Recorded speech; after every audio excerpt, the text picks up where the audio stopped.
আসসালামু আলাইকুম এভরিওয়ান। আশা করতেছি সবাই অনেক বেশি ভালো আছেন। সো আপনাদের মাঝে আবারও একটা বাংলা টিউটোরিয়াল নিয়ে আসলাম। কিভাবে ক্যানভার সাহায্যে আমরা একটা লোগো ডিজাইন করতে পারি সেটা আপনাদেরকে দেখাবো।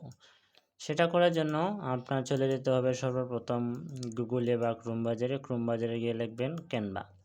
যখন আপনার ক্যানভা লিখে সার্চ করবেন তখন ইন্টারফেসটা এভাবে আসবে।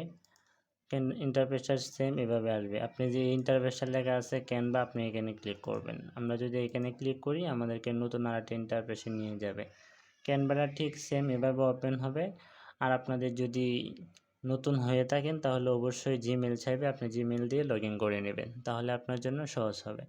ঠিক আছে, এখানে কিন্তু অনেকগুলো ফিচার আছে, চাইলে আপনি দেখে নিতে পারেন এবং চাইলে ফেসবুক বা ইনস্টাগ্রাম, ইউটিউব এগুলার কাজও এখান থেকে কিন্তু আপনি চাইলে করে নিতে পারবেন। ওকে, চলেন কীভাবে একটা লোগো ডিজাইন করতে পারি সেটাই দেখি। আপনি সার্চ বারে আসবেন, সার্চ বারে আসার পর লিখবেন এখানে লোগো ডিজাইন। যখন লোগো ডিজাইন লিখে সার্চ দেবেন তখন কিন্তু এখানে অনেকগুলো লোগো শো হবে।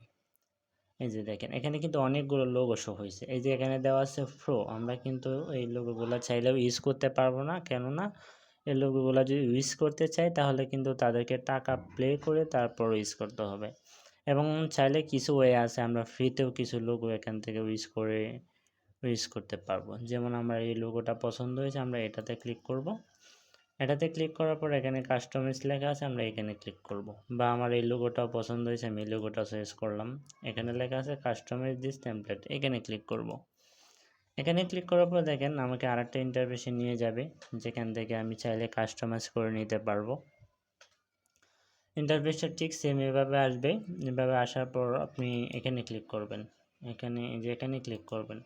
এখানে ক্লিক করার পর এখানে তো অলরেডি ডিজাইন করাই আছে, কিন্তু আপনি যদি আপনার চ্যানেলের নামটা চেঞ্জ করতে চান তাহলে এখানে করে নিতে পারবেন। যেমন আমার চ্যানেলের নাম হলো জুয়েল আকন্দ, জুয়েল আকন্দ। ওকে, আমি আমার নামটা বসিয়ে দিলাম। এটাকে যদি ছোটো করতে চাই তাহলে যে এখানে দেখেন মাইনাস বাটন আছে, এখানে ছোটো করে নিতে পারবেন। আর যদি এই কালারটাও যদি আপনি চেঞ্জ করতে চান তাহলে এখান থেকে কালারটাও কিন্তু চাইলে চেঞ্জ করে নিতে পারবেন। এই যে এখানে বাটনে ক্লিক করে আপনি এখানে চাইলে কালার দিতে পারবেন। আমি এখান থেকে একটা কালার চয়েস করছি, একটু লাল দিয়ে দিই। ওকে, লাল দিয়ে দিলাম, এটা হয়ে গেল। আর আপনি চাইলে নিচের নামটাও চেঞ্জ করে নিতে পারবেন আপনার খুশি। তারপর চাইলে আপনি ব্যাকগ্রাউন্ডের কালারটাও কিন্তু চেঞ্জ করে নিতে পারবেন। ব্যাকগ্রাউন্ডে ক্লিক করবেন, ব্যাকগ্রাউন্ডে ক্লিক করার পর এই কালারটাই আমার কাছে ভালো লাগতেছে, তবুও যদি আপনারা ব্যাকগ্রাউন্ডের কালারটা চেঞ্জ করতে চান এখানে ব্যাকগ্রাউন্ডে ক্লিক করে আপনি এখানে ক্লিক করবেন। এখানে ক্লিক করার পর দেখেন আমার ব্যাকগ্রাউন্ডের কালারটা কিন্তু এখানে চলে আসবে। আমি যদি এখান থেকে সিলেক্ট দিই, ওকে, আমি এখান থেকে যদি এখানে সিলেক্ট দিই দেখেন আমার সবগুলা কালার কিন্তু এখানে শো করবে। আপনার যে কালারটা ভালো লাগে সেই কালারটাই এখান থেকে নিতে পারবেন। সো আজকের ভিডিও এ পর্যন্তই। সবাই অনেক বেশি ভালো থাকবেন। আসসালামু আলাইকুম।